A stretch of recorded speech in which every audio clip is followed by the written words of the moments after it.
මේ බදු පනවන්න අදහසක් ඉදිරිපත් කරා ජනාධිපති ට්‍රම්ප් ඇමරිකාවේ. එයා කිව්වේ ඇමරිකාවේ ආදායම් බදු එයාට අයින් කරන්න ඕන කියලා. ආදායම් බදු අයින් කරලා ඒ වෙනුවට මේ පිට රටවල් වලින් ඇමරිකාවට එන භාණ්ඩ වලට බදු ගහලා එව්වයින් ඔවුන්ගේ රාජ්‍ය ආදායම ලබා ගන්න පුළුවන් කියන මතය උඩ තමයි ජනාධිපතිවරයා මේ බදු ඊයේ ලිබරේෂන් ඩේ කියලා ඉදිරිපත් කරේ.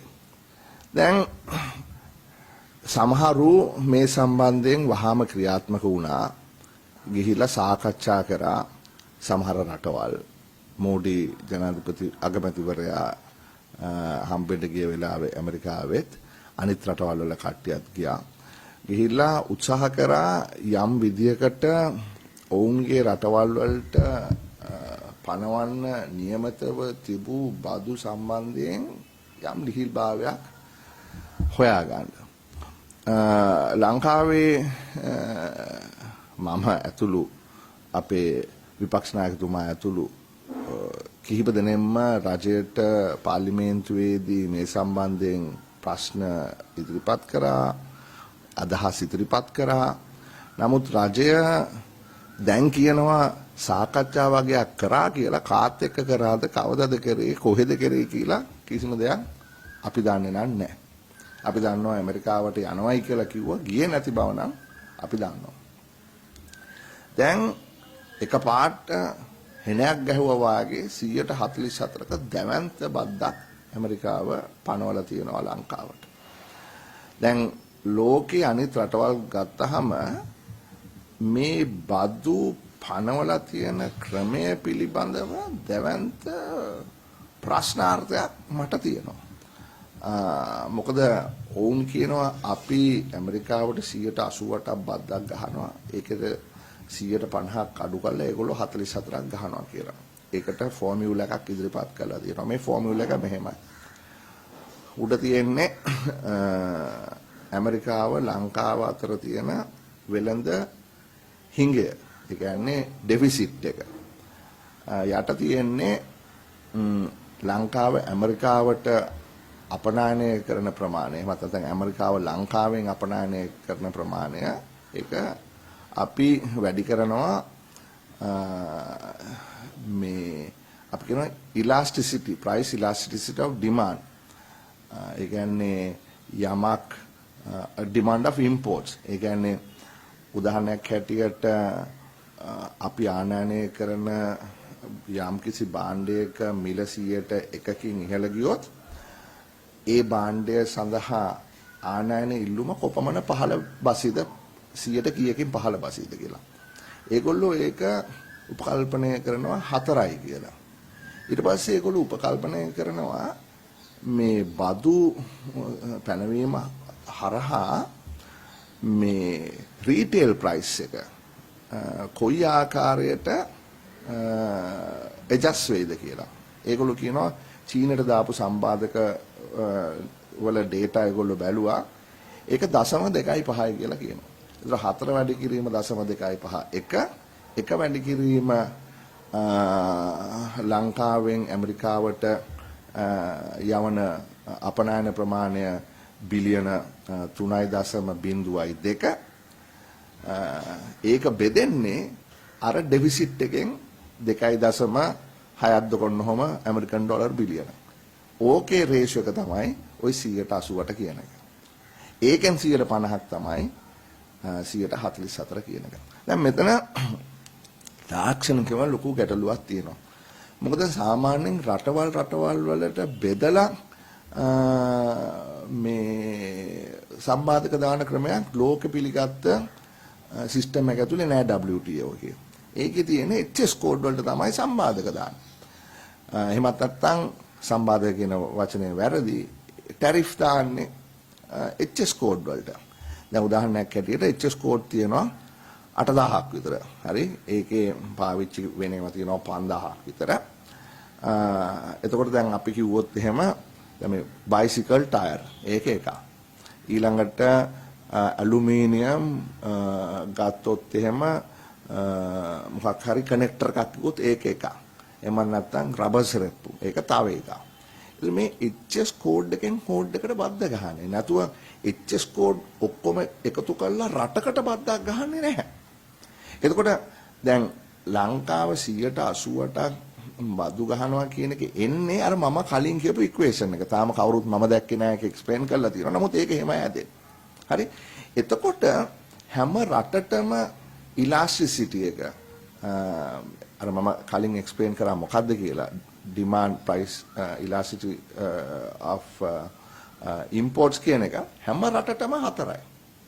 හැම HS කෝඩ් එකටම 4යි. ඒක එහෙම නෙවෙයි. සමහර ඒවායේ මිල වැඩි කරනකොට ඉල්ලුම බොහෝ අඩු වෙනවා. සමහර ඒවායේ මිල වැඩි කරනකොට බිල්ලුම එහෙම අඩු වෙන්නේ නැහැ. ඉතින් ඒක ප්‍රොඩක්ට් එකෙන් ප්‍රොඩක්ට් එකට මේක වෙනස් වෙනවා. සහ අර pass through එක tariff pass through on retail price කියන එක 0.25 කියන එක හැම රටටම එහෙම ගහලා වගේ කතාවක් තමයි අර ඉදිරිපත් කරපු ડોකියුමන්ට් එක මම කියුවාම මට තේරුණේ. ඒක මම තාම රටින් රට මේක හදලා බලලා නැහැ. ඒක ඒ විදිහටම ඇප්ලයි වෙනවද කියලා හැම රටටම. නමුත් ඒගොල්ලෝ දීලා තියෙන ස්ටේට්මන්ට් එකේ ඔන්න ඕක තමයි තියෙන්නේ. එතකොට ලෝකේ වැඩ කරන්නේ rules based order එකක්. WTO එක තියෙනවා. නීතියක් තියෙනවා. ඒ නීතිය හැමෝම ගරු කරනවා. ඒක මත තමයි ලෝක වෙළඳාම, ලෝක දේශපාලනය, ලෝකේ ආරක්ෂාව මේ හැමදේම රඳා පවතින්නේ ඒ විදියට. හරි. එතකොට මෙතන තාක්ෂණික වශයෙන් ගොඩාක් ප්‍රශ්න පැන නගිනවා කොහොමද මේ 88 හැදුනේ කියන එක. හරි. ඉතින් ඒ නිසා ඉස්සෙල්ලාම තියෙන්නේ අපිට පුළුවන් ද කියලා බලන්න මේ අත්ත ගාන කීයද 88 නම් නෙමෙයි 88 නෙමෙයි නම් මොකද්ද ගන්න. දැන් මේකේ තව පැත්තක් තියෙනවා. ඒ තමයි ලංකාව වගේ රටවල් මේ අපි කියනවා මේ ටැරිෆ්ස් වලට එහා ගිහිලා non tariff barriers තියෙනවා. එතකොට ට්‍රම්ප් ජනාධිපතිවරයා කියන්නේ මේ ඔක්කොම එකතු කරලා තමයි මම මේ 88 කියන්නේ. මොනවද non tariff barrier? පැල් එක තියෙනවා. VAT එක තියෙනවා. සෙස් එක තියෙනවා. හරි. ඊට පස්සේ මේ SSCL එක තියෙනවා. දැන් මේවා 2004 ඉඳලා 2014 වෙනකන් ඇත්ත වශයෙන්ම ලංකාව ලෝකෙට දාපු මේ තාප්ප මම දිගින් දිගටම කිව්වේ ඒකනේ. මගේ දේශපාලනේ ආපු දවස් තමයි මං වචන 4ක් කිව්වා. තාප්ප කඩන්න පාලම් බඳින්න.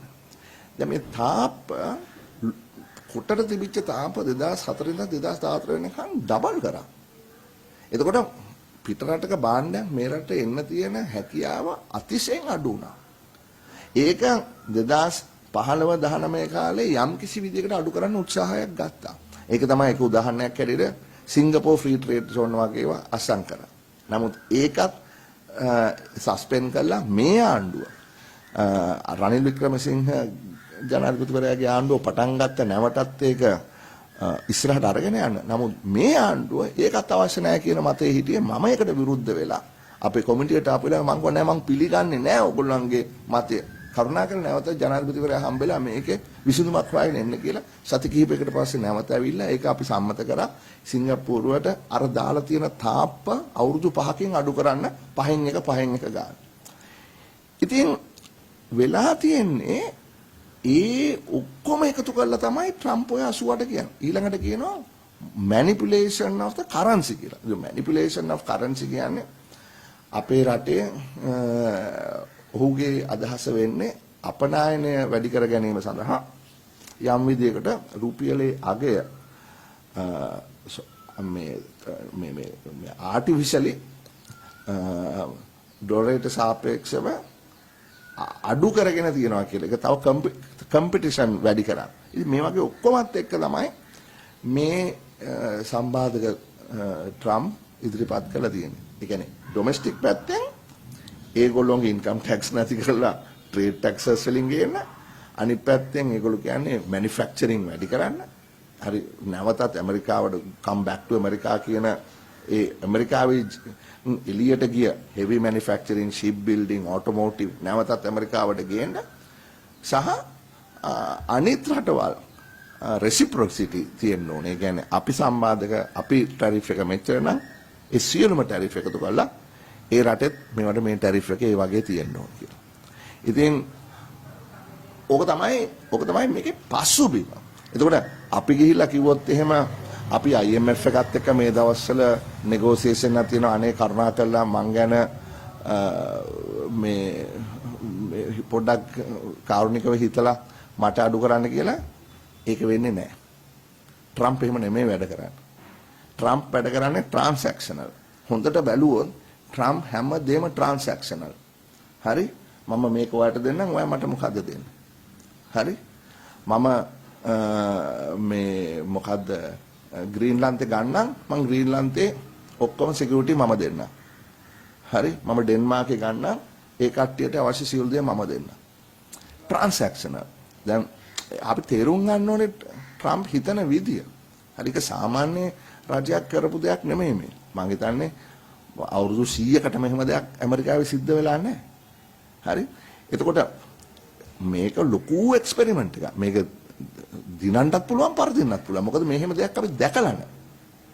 හරි දැන් ට්‍රම්ප් ආණ්ඩුව විශ්වාස කරන මතය සාමාන්‍ය ආර්ථික විද්‍යාවේ අපි දකින ක්‍රමයට අනුව ඔවුන්ට ධනාත්මක වෙන්නේ නැහැ.